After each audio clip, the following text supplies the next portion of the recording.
Tal vez ahorita saliendo, tal vez ahorita en la noche, mañana, la semana que entra, no sabemos el día y la hora, pero ya los cascos del Apocalipsis se encuentran sonando en el cielo. Y a la voz del novio está gritándole a la novia: vengo por ustedes, prepárate, porque muchos en ese momento me dirán: Señor, Señor, y les contestaré: yo nunca te conocí. Hablamos lenguas, hicimos milagros. También los demonios pueden imitar los dones y pueden imitar los milagros. Nunca los conocí porque nunca hicieron mi voluntad. ¿Y cuál es la voluntad de un cristiano? Bueno, cuando se formó la iglesia, desde el inicio de la iglesia, Hechos 1:8, y recibirán poder cuando haya venido el Espíritu Santo y me serán testigos. Entonces, la voluntad de Dios es que tú y tú y tú y yo y todos los que seguimos a Jesús hablemos del amor de la cruz.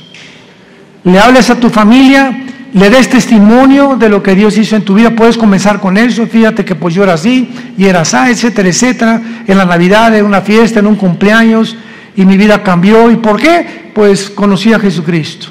Oye, pues yo también sigo a Dios, etcétera, etcétera. Y le contestas tú: ¿a cuál Dios? Los hindúes tenían 6 millones de dioses. Entonces la gente tiene muchas escapatorias, ¿verdad? Yo sigo a Jesús. Una vez le pregunté a una persona y le dije: ¿a cuál? ¿Cómo que a cuál? Le dije: mi cuñado se llama Jesús. O sea, dice, seguimos a Jesús. Bueno, hay cantidades de Jesuses, ¿no? Y el Jesús de la Biblia es otra cosa. Entonces vamos adiestrándonos para prepararnos, para estar mejor listos para estos tiempos que vivimos. Muy bien.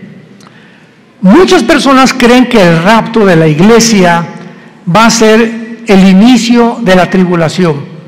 O sea, desaparecemos del mundo millones de personas y en ese momento comienza el anticristo a confirmar un pacto con los judíos y con varias naciones árabes. Sin embargo, no es eso lo que enseña la Biblia. El principal propósito de la tribulación, y la tribulación no se inicia con el rapto de la iglesia. Podemos irnos, por ejemplo, hoy en la noche en el rapto de la iglesia, viene Cristo mañana por nosotros, y pueden pasar 1 mes, 2 meses o tal vez 1 año cuando comience la tribulación. Entonces no necesariamente viene el rapto e inmediatamente comienza la tribulación. La tribulación, los que quieran apuntar, comienza, tiene su inicio cuando el anticristo confirme un pacto de paz con la nación de Israel y con naciones árabes. Abran sus Biblias en el libro de Daniel, capítulo 9, versículo 27. Daniel 9, versículo 27. En este capítulo 9 de Daniel, de los versículos 24 al 27, se encuentra la famosa semana 70 de Daniel. Porque hace 2600 años, Daniel se encontraba en Babilonia cuando comenzó a leer al profeta Jeremías. Y Daniel descubre, leyendo el profeta Jeremías, de que el exilio o todo ese tiempo en que Nabucodonosor se llevó a los judíos a Babilonia, los 70 años de exilio estaban por terminar. Y Daniel se sorprendió. Era un hombre de Dios que oraba 3 veces al día, en la mañana, en la tarde y en la noche. Estamos hablando de 1 a 2 horas diarias, perdón, en cada término de su oración. Entonces se hinca Daniel en el capítulo 9 y comienza a orar a Dios. Señor, ya va a terminar la cautividad babilónica. Jeremías profetizó que serían 70 años, y como él era un hombre que estudiaba la Biblia, como muchos cristianos, me espero que lo estén haciendo, estaba consciente de lo que iba a pasar. Entonces Daniel, después de orar, Dios le manda un ángel, y el ángel baja del cielo, y antes de que el ángel llegue a Babilonia o a donde estaba Daniel, Satanás envía a otro principado, al principado tal vez de Grecia o de Persia, para impedir que el ángel que mandaba Dios llegara a la tierra y le diera a Daniel el programa o la respuesta de cuánto faltaba para que Dios terminara con la nación de Israel. Entonces hay una guerra en el cielo, está en el capítulo 10 de Daniel, hay una guerra en el cielo. Finalmente el ángel llega hasta donde era Daniel, y el ángel le revela a Daniel todo el programa cronológicamente de la nación de Israel. Porque todo el Antiguo Testamento, el pueblo de Dios es Israel. El Nuevo Testamento es la iglesia. Y la iglesia no es Israel, ni Israel es la iglesia. Son dos entidades completamente diferentes. Israel no era el cuerpo de Cristo como se formó con la iglesia. Nosotros somos el cuerpo de Cristo. Israel era la esposa del Padre, y Dios se divorcia, le da cartas de divorcio a Israel, y hasta el momento Israel, el antiguo pueblo de Dios, se encuentra en la banca. Y Dios forma a una entidad nueva que se llama la iglesia desde hace 2000 años, después de la resurrección de Jesucristo y desde el día de Pentecostés. Entonces la iglesia es una entidad completamente diferente de Israel. Entonces Dios, el ángel le dice a Daniel: Daniel, Dios tiene 490 años en su programa para terminar con la nación de Israel. Y la palabra que se usa aquí son 70 semanas. Así dice el versículo 24. 70 semanas están determinadas, decretadas sobre tu pueblo, Israel, y sobre tu santa ciudad, Jerusalén. Los judíos tenían semanas de días y tenían semanas de años. Y aquí es lógico, ¿verdad?, por el contexto, que no está hablando de semanas de días, como lo vamos a comprobar. Entonces 70 años están decretados para Israel, para que Dios ya acabe finalmente con toda la historia de Israel. Y el ángel le dice a Daniel: desde que se comience a restaurar la ciudad de Jerusalén, porque en aquel tiempo llegaron los babilonios, llegaron los medos persas, llegaron todo, ¿verdad?, y acabaron con Jerusalén. Cuando comience a ser restaurada Jerusalén hasta el Mesías, habrá 483 años.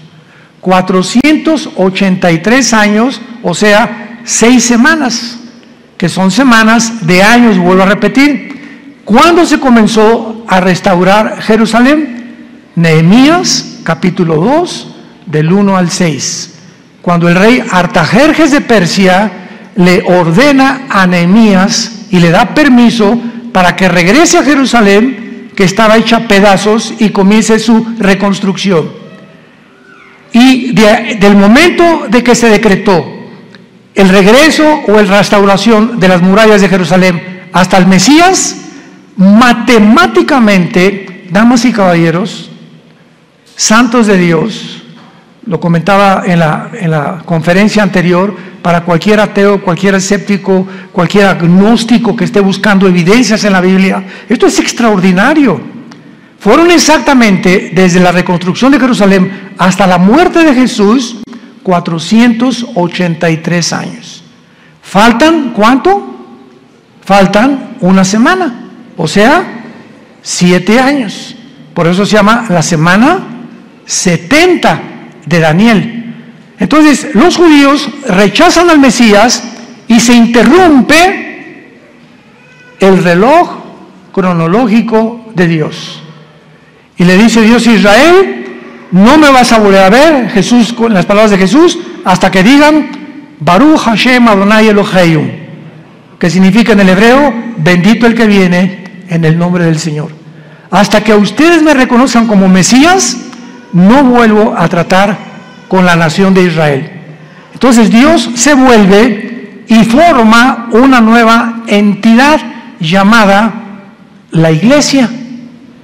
Y la palabra iglesia, eclesia en el griego, significa los que Dios llama fuera del mundo espiritualmente. Nos envía a Dios a su Espíritu a morar dentro de nosotros para que tengamos el valor. No nos dio espíritu de cobardía, le dice Pablo a Timoteo, sino de poder y dominio propio, para que tengamos el valor de hablar del Mesías al mundo, de hablar del amor de Dios a mi familia, a mis suegros, a mis hijos, a mis padres, a mis compañeros de la oficina, en el bufete, en el consultorio médico, para hablar y decirle al mundo su necesidad profunda, intrínseca, de recibir al Salvador. Ese es el valor que una persona que no tiene a Cristo no testifica. Si tú te llamas cristiano y nunca has hablado de Cristo, dudo que tu cristianismo sea real. Muy bien. Entonces, esta semana que le falta Dios a tratar con Israel, se interrumpe por el periodo o la dispensación de la época de la iglesia, que tiene que durar 2000 años. ¿Por qué 2000 años?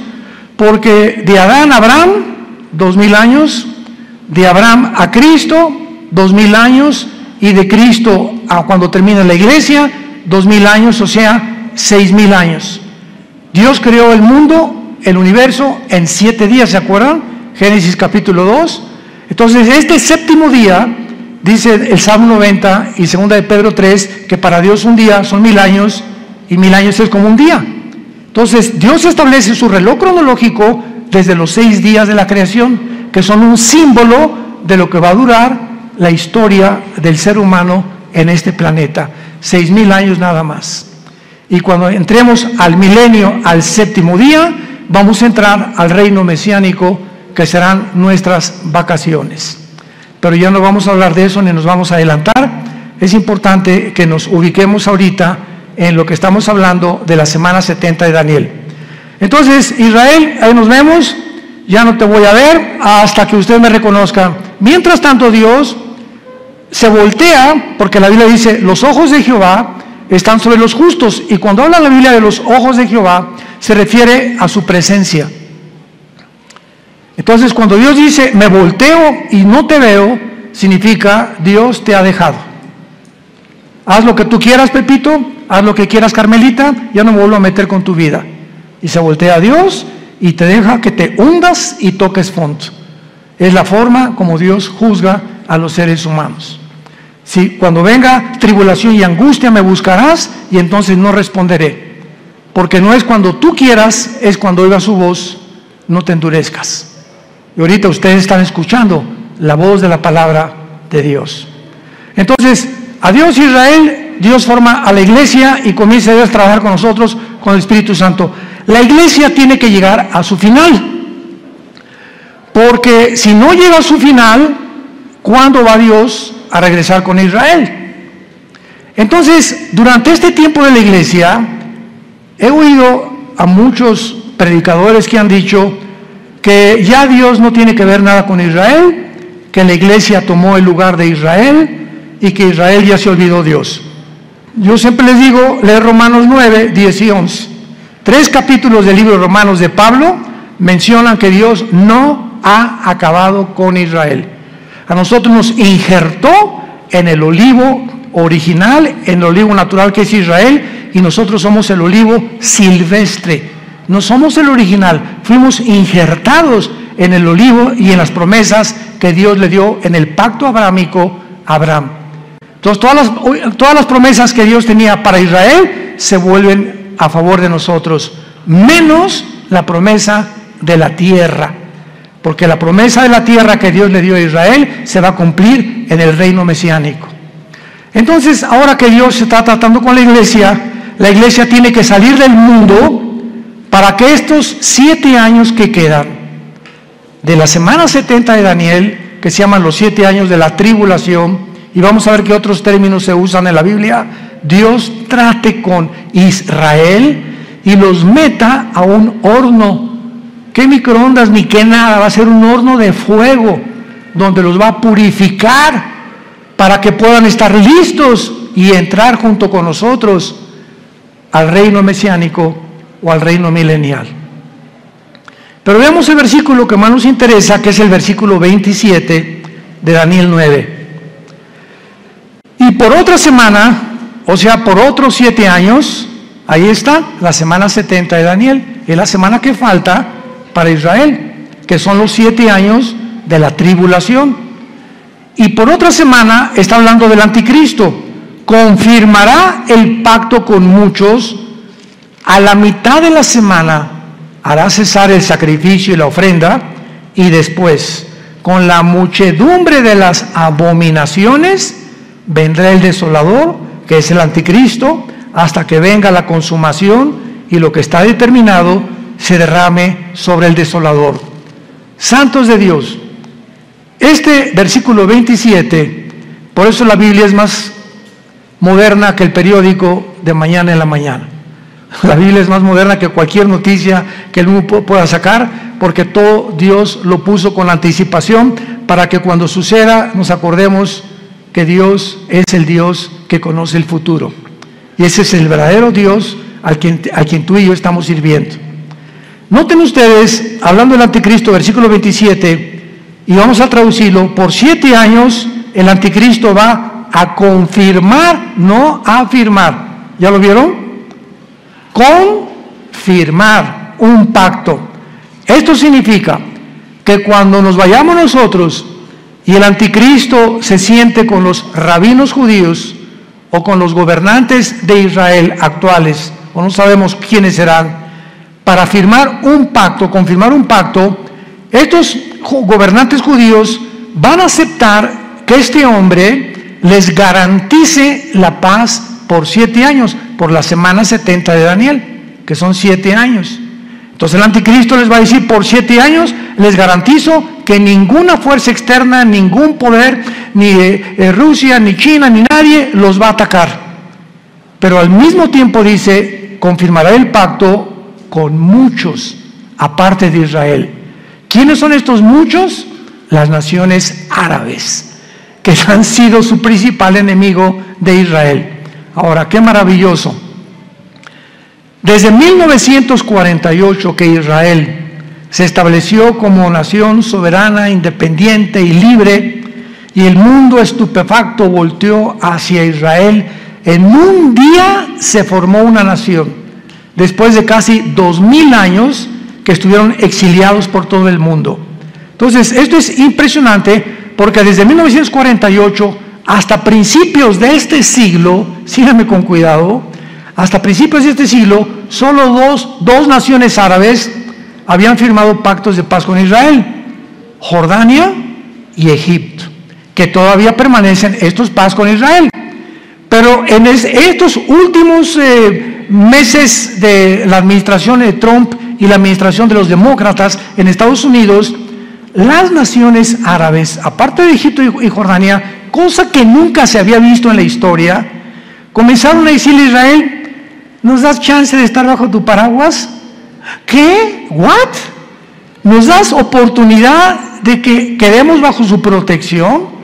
¿Cómo? ¿Qué hizo que las naciones árabes comenzaran? Bahrein, los Emiratos Árabes Unidos, Sudán, Marruecos, le estén pidiendo ayuda a Israel a entrar en lo que se llama el Acuerdo de Abraham, que firmó Israel con los Emiratos Árabes, con Bahrein, puras ciudades árabes, y últimamente ya son casi 6 o 7 naciones árabes que están bajo el paraguas de Israel por causa de Irán.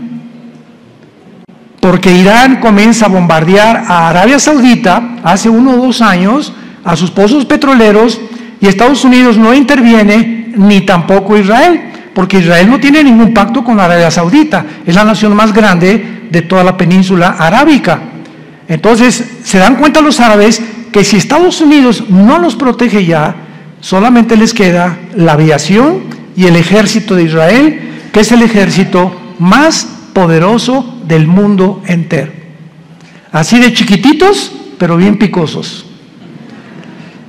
Entonces comienzan a pedirle ayuda a Israel: oye, vamos a un acuerdo. Israel feliz, ¿verdad? Porque ahora Israel les da protección y se están protegiendo más y más y más. Y cuando dice que el anticristo va a firmar con Israel y con muchos, ya son 7 naciones árabes las que han firmado el Acuerdo de Abraham. Falta Arabia Saudita. Y Arabia Saudita, ahora que vino el presidente Biden a Arabia, todo el mundo, primero fue Israel, después fue Arabia, todo el mundo estaba esperando porque él venía a eso. Pues vamos a convencerlos de que firmen y se unan a Israel. Pues el jeque de Arabia Saudita le dijo al presidente Biden: no vamos a firmar ningún tratado de paz con Israel, porque tenemos una sola condición: cuando Israel haga la paz con los palestinos y Israel le permita a los palestinos poner un Estado palestino dentro de Israel, firmamos el acuerdo de Abraham, cosa que los judíos nunca van a hacer. Así que le están pidiendo, ¿verdad?, algo que está completamente en contra de la misma política de hace más de 75 años que se formó Israel, para que ellos permitan que los palestinos formen un Estado dentro de Israel. Imagínense, ahorita están los palestinos en la Franja de Gaza, están en el Banco Oriental, en Jericó, y están en la frontera con Galilea, en las colinas del Golán, Siria, apuntando los cañones contra Israel. Entonces imagínense que en México haya dos Méxicos. O sea, que la península de Yucatán y Chetumal, etcétera, etcétera, le digan al presidente: pues nos independizamos del gobierno mexicano, pero vamos a estar dentro de la República Mexicana, pero con dos gobiernos. Vamos a ser completamente dos gobiernos, y va a haber dos gobiernos dentro del mismo terreno geográfico de la República Mexicana. Pues esperamos guerras, ¿verdad? Esperamos siempre haber problemas, porque pues ¿cómo vamos a poder estar dos presidentes gobernando el mismo terreno geográfico que nos pertenece desde hace miles de años? Entonces Arabia Saudita está ahorita completamente descansando, ¿verdad? Está en pausa hasta que Israel le conceda a los palestinos tener una nación dentro de Israel, cosa que va a suceder. ¿Dónde lo encontramos? En el libro de Joel, en el Antiguo Testamento. Ahí denle la vuelta a Oseas, después de Daniel, para que no se vayan hasta Génesis, y luego sigue Joel, no se pierdan tanto. Y aquí en el libro de Joel, capítulo 3, que describe la Tercera Guerra Mundial y la venida de Jesucristo, dice así: Joel capítulo 3, versículo 1 y 2, principalmente: porque he aquí que en aquellos días y en aquel tiempo en que haré volver la cautividad de Judá y de Jerusalén, reuniré a todas las naciones y las haré descender al valle de Josafat, o sea, al valle del Meguido, donde será y se librará la Tercera Guerra Mundial, conocida como la batalla del Armagedón, que se encuentra en Apocalipsis 16, del 12 al 14. Los reuniré en el valle de Josafat, y allí entraré en juicio con ellas a causa de mi pueblo y de Israel, mi heredad, a quienes ellas esparcieron entre las naciones y repartieron mi tierra. Una de las razones por las cuales Dios se va a enojar con la nación de Israel es que van a acabar cediendo a la presión de otras naciones para permitir dos naciones dentro de una nación. Repartieron mi tierra, la tierra que Dios le prometió a Abraham, a Isaac y a Jacob. Muy bien, ahora veamos este famoso pacto de paz o tratado que confirmará el anticristo, porque hay 5 cosas claves de este tratado, los que lo quieran apuntar. Número 1, el tratado de paz que el anticristo va a confirmar con Israel será entre Israel y el anticristo, involucrando a naciones árabes. Número 1, involucrando a naciones árabes. Puesto que el anticristo tiene que surgir de alguna de las naciones que formaron el antiguo imperio romano, él será el principal protagonista. Ahora vean esto.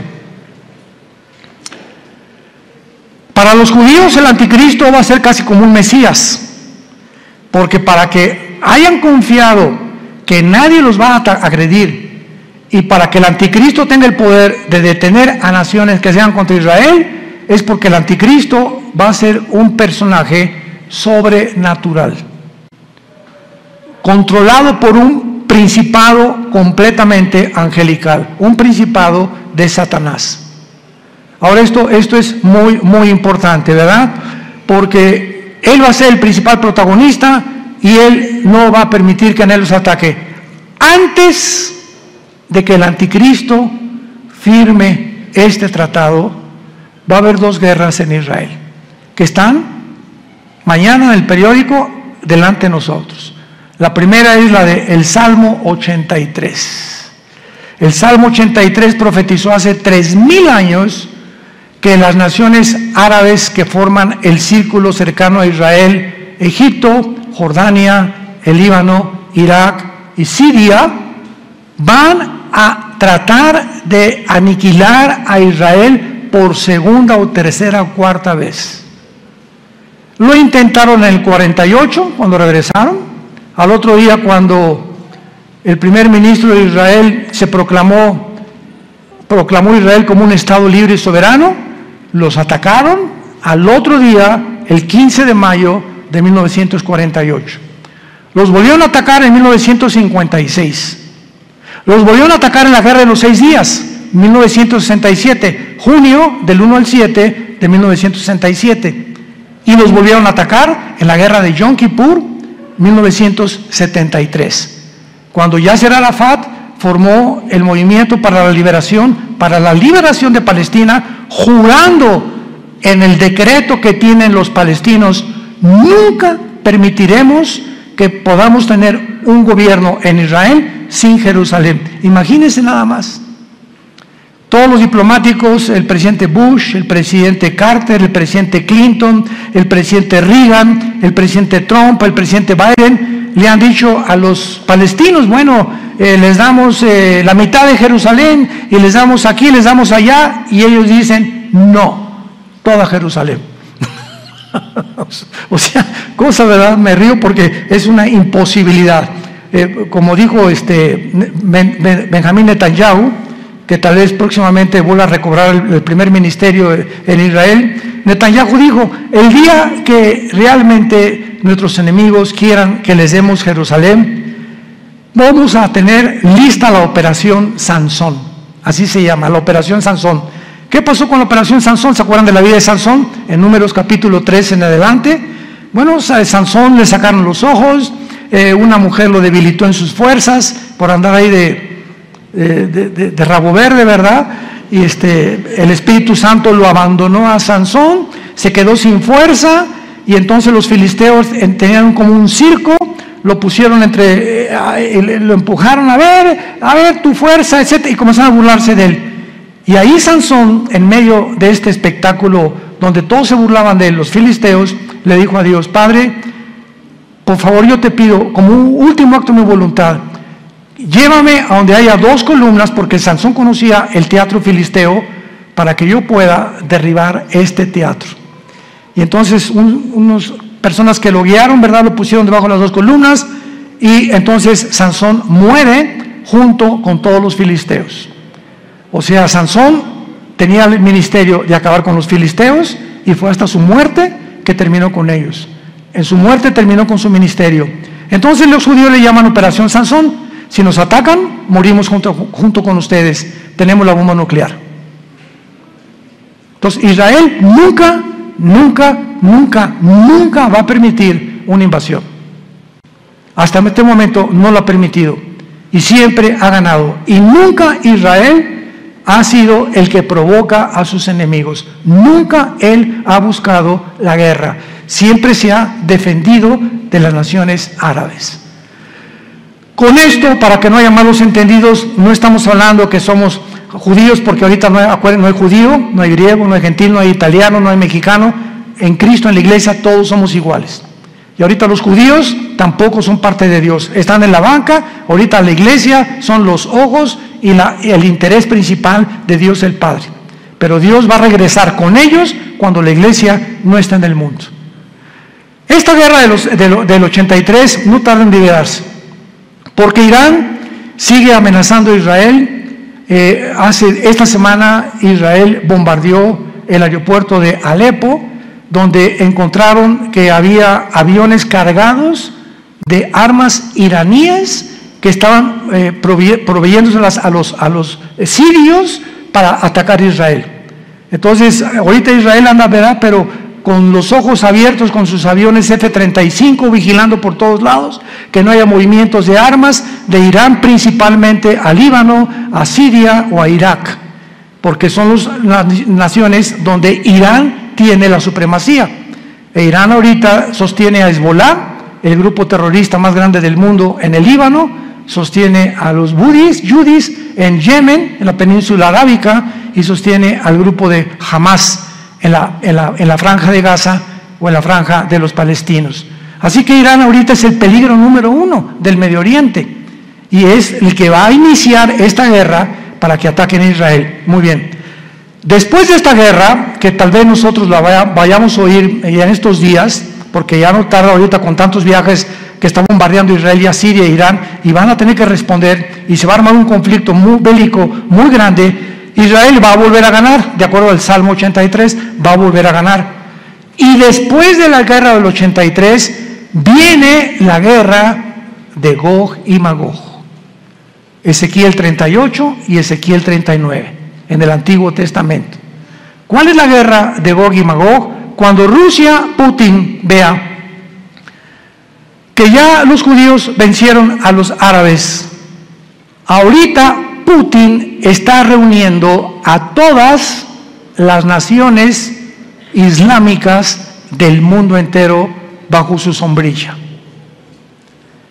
Y bíblicamente, en Ezequiel 38, las naciones que van a estar en la región de Magog. Magog es una zona geográfica que comienza desde Finlandia, el mar Báltico, baja por Ucrania. Ucrania pertenece a Magog, por eso nunca se va a salir Putin de Magog, de Ucrania jamás. Kirguistán, Uzbekistán, Kazajistán, Afganistán, Pakistán y todas las regiones del mar Báltico y del mar Negro que están al sur de Rusia, que se dividieron de Rusia en 1991, cuando el comunismo cayó, se perdió Rusia, la Unión Soviética, el 30% de su territorio, que son todas estas naciones que ahora son independientes de Rusia. Pues Putin, su propósito es reunirlas a todas, y todas son musulmanas, menos Ucrania. Todas son musulmanas, menos Ucrania. Y todas estas naciones se van a unir después de la guerra del 83 para venirse en contra de Israel. Qué interesante que Putin tenga semanas buscando alianzas con todas estas naciones. Ya está en Kazajistán, acaba de salir Kazajistán hace algunos días y va a comenzar a recorrer o a hacer una campaña para unir estas naciones y se cumpla Ezequiel 38 y 39, que será la guerra de la antesala de la guerra del Armagedón. Y pienso de una forma particular que estas dos guerras, la del Salmo 83 y la de Ezequiel 38 y 39, van a suceder antes de que nos vayamos de este mundo. Es posible que veamos y seamos testigos de estas dos invasiones. Y el anticristo, viendo que otra vez derrota Israel a Rusia, porque viene de Rusia con Gog y las naciones musulmanas, entonces el anticristo va a ser el papucho de papuchos. Y ya no va a haber nadie que le pueda hacer frente en el mundo entero, porque ya acabó Rusia, ¿verdad? Ya acabaron las naciones árabes, el primer círculo, los musulmanes ya no van a tener el poder para poder atacar a Israel, y entonces el anticristo va a erigirse como el dictador número 1 del mundo entero, y el anticristo va a unir Europa con el Medio Oriente. Se van a formar dos continentes, Asia, Medio Oriente y Europa, en una mezcla. Daniel capítulo 7, los 10 cuernos y los 10 dedos de la estatua de Nabucodonosor, y de entre estas 10 naciones, 5 de Europa y 5 del Medio Oriente, dentro de una de ellas, Daniel 7 dice, surgirá el anticristo. Así que no especulemos que el anticristo es el Papa, o que Obama tiene cara del anticristo también, o que el príncipe Felipe, por aquí, por allá, o que Gorbachov se murió hace 3 días, así que tampoco podía ser el anticristo. Decían que porque tenía un lunar aquí, era el 666. Bueno, ha habido tantas especulaciones, ¿no? Nunca sabremos.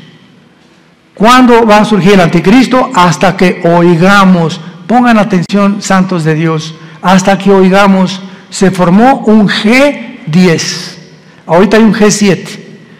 5 naciones de Europa, viendo que ya no pueden subsistir por el gas que Rusia les está impidiendo tener ahorita el invierno de este año en la Unión Europea, ha aumentado el gas en cada nación de Europa 10 veces más.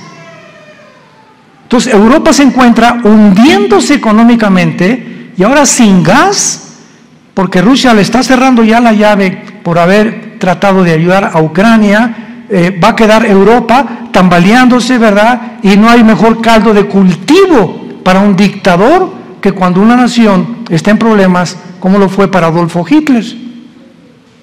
Adolfo Hitler en 1932-33 acaba de pasar la Primera Guerra Mundial, perdió Alemania en la Primera Guerra Mundial, vino el caos económico en los 30s, donde la gente se está muriendo de hambre, y en medio de este caos Alemania estaba llena de comunistas, porque el comunismo comenzó en el 93 con los bolcheviques, con Lenin, estaba sin trabajo, no había fábricas, y llega Hitler y crea la Volkswagen, que significa el carro del pueblo.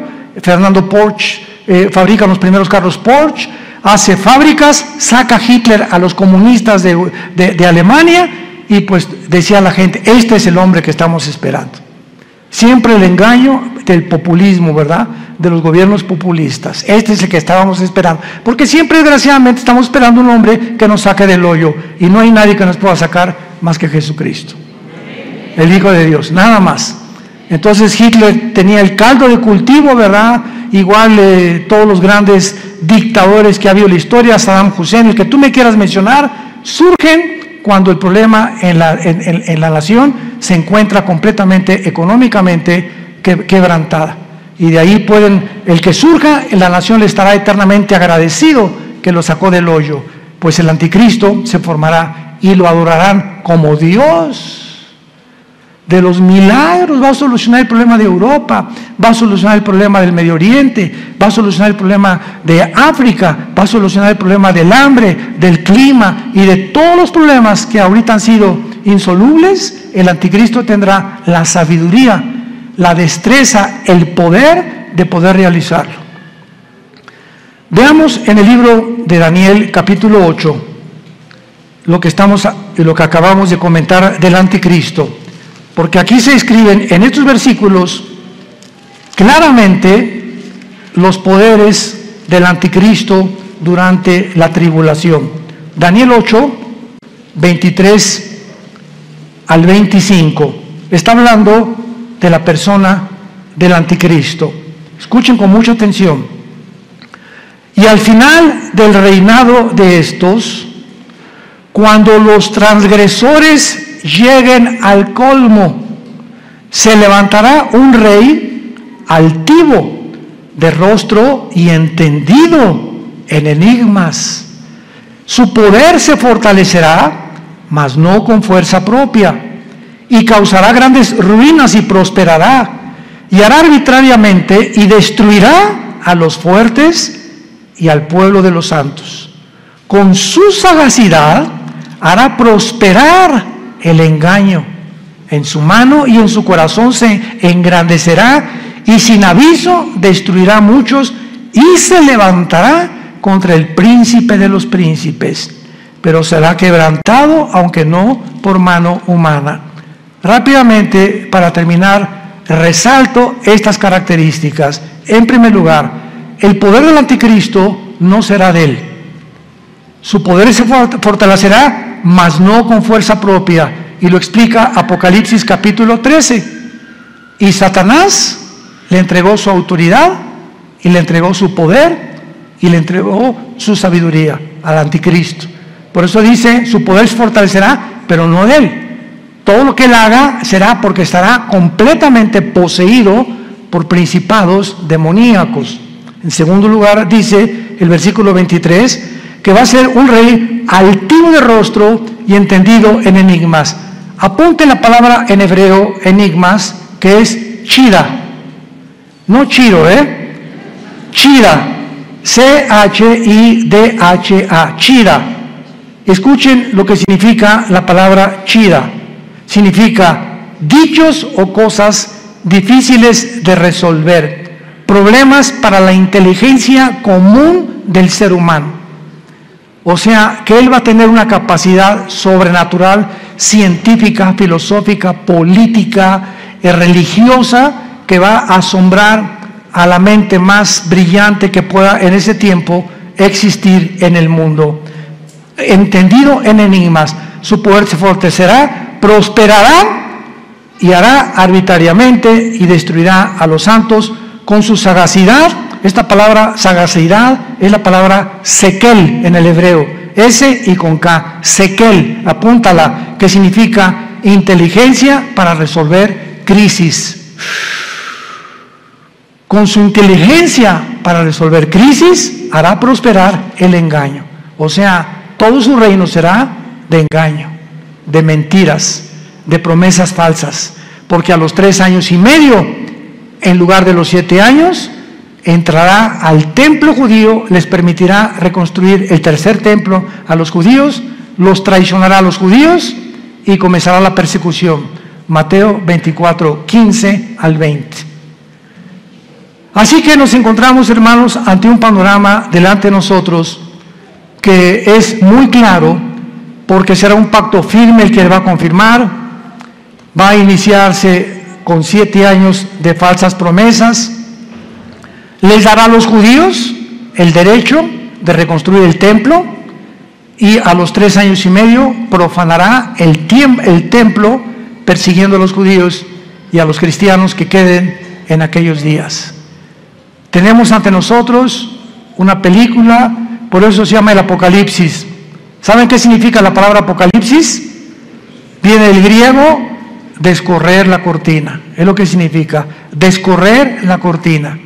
Dios en el Apocalipsis nos descorre las cortinas que nadie con su inteligencia natural o humana puede penetrar en el futuro más que el Dios de la Biblia. Nos corre y nos abre la ventana para que nos asomemos y nos diga: he aquí, vengo en breve. Dichosos los que lavan sus ropas para tener derecho al árbol de la vida, y para que sepan que en cualquier momento vengo por ustedes, y muchos se arrepentirán, se jalarán los pelos al darse cuenta que era demasiado tarde, porque nunca hiciste firme tu vocación y tu elección. La puedes tú hacer en esta tarde a través de la convicción que el Espíritu Santo causa en tu corazón. Oremos. Te damos gracias, Padre y Dios de Jesucristo nuestro Señor, el gran pastor de las ovejas, por el pacto sempiterno.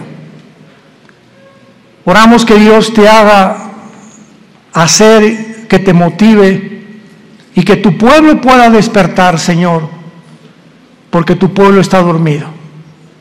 Hay un engaño operando en el mundo entero ya, haciéndoles creer cosas que no son reales. Los medios de comunicación están llenos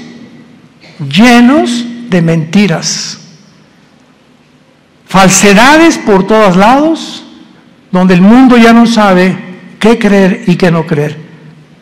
Pero tenemos la palabra profética más segura, a la cual haríamos bien en estar atentos como una antorcha que alumbra el lugar oscuro, hasta que el lucero de la mañana salga en nuestros corazones. Gracias, Padre, por tan grande salvación, por esa cruz donde tu Hijo le pusieron espinas en la cabeza, clavos en las manos y clavos en los pies, y desangrando y agonizando, Él pudo expresar las palabras más sublimes que un hombre en ese estado pueda expresar: perdónalos, porque no saben lo que hacen. Pero en este momento tú ya sí sabes que Él murió por ti, para pagar por tus pecados, que fue enterrado, crucificado y resucitado a los 3 días, y que tú necesitas abrazar esa cruz hoy, que tu corazón está preparado, e invitarlo a tu vida como tu Señor y Salvador. Dile estas palabras desde lo profundo de tu alma, si quieres en este momento arrepentirte de tu vida y entregársela a Dios. Padre, te pido perdón por mi vida, por mis pecados. Creo que en esa cruz con tu sangre pagaste por ellos y que a los 3 días resucitaste de los muertos. Y porque creo que vives, Jesús, te pido que entres a mi corazón como mi Señor y mi Salvador. Te doy gracias por la vida eterna y por lo que harás en los pocos días que me quedan de vida para hablar de ti, Señor. No perderé ninguna oportunidad ya en la vida de dar testimonio de tu gracia y amor en la cruz. En el nombre de Jesús. Amén. Gracias a Dios por esta palabra. Gracias a Dios por este libro maravilloso que Dios nos ha dejado. Ámala. Lee la Biblia, estudia la Biblia, memoriza la Biblia, medita la Biblia, día y noche. Y Dios te promete, el Dios que inspiró este maravilloso libro, que es un compendio de 66 libros, que Él te hará prosperar en todo lo que tú hagas, si tú buscas a Él y su reino en primer lugar. Y Él no es hombre para que mienta, ni hijo de hombre para que se arrepiente. Lo que Dios cumple lo va a hacer realidad en tu vida. Pero tú tienes que apegarte, abrazar, arraigarte a esta palabra santa. En la mañana ábrela en los Salmos, en Proverbios, en Juan. Léela 15 minutos, 20 minutos. Antes de leerla, Padre, abre mi corazón a tu palabra. Dame entendimiento, Espíritu Santo. Ahorita vamos a comer todos. No están ayunando, ¿verdad? Y antes de comer, donde quiera que estés hoy, agarra a tu mamá, a tu esposa, que tal vez no habías hecho. Padre, gracias por estos taquitos de barbacoa. Gracias, Señor, por esta comida, en el nombre de Jesús. Y comenzamos ya a vivir una vida de agradecimiento al Creador y al que dio su vida en una cruz por nosotros. Antes de acostarte, Padre, gracias por este día. Me acuesto en paz, me acostaré y así mismo dormiré, porque tú me haces vivir confiado. Quiero dormirme como un angelito sin pensar en nada, porque mañana tú me dirás qué cosa tengo que hacer.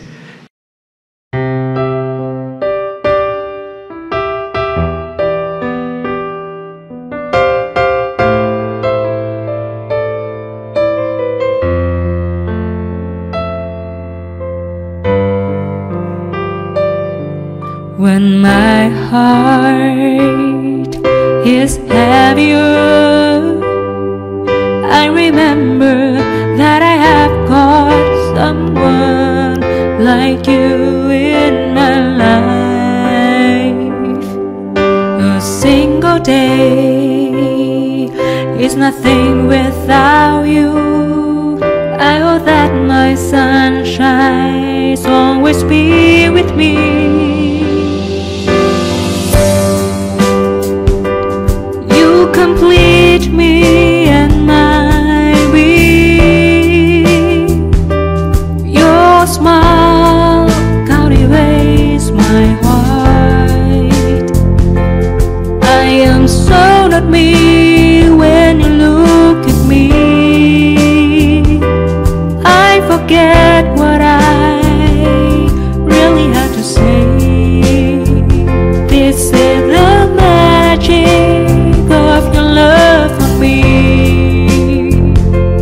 It's my soul with destiny that I am vehicle of my dreams.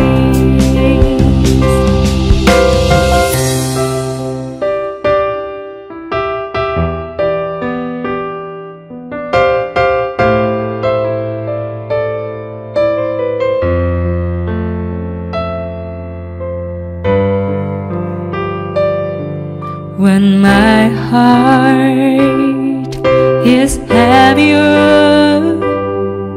I remember that I have got someone like you in my life. A single day is nothing without you. I hope that my sunshine will always be with me.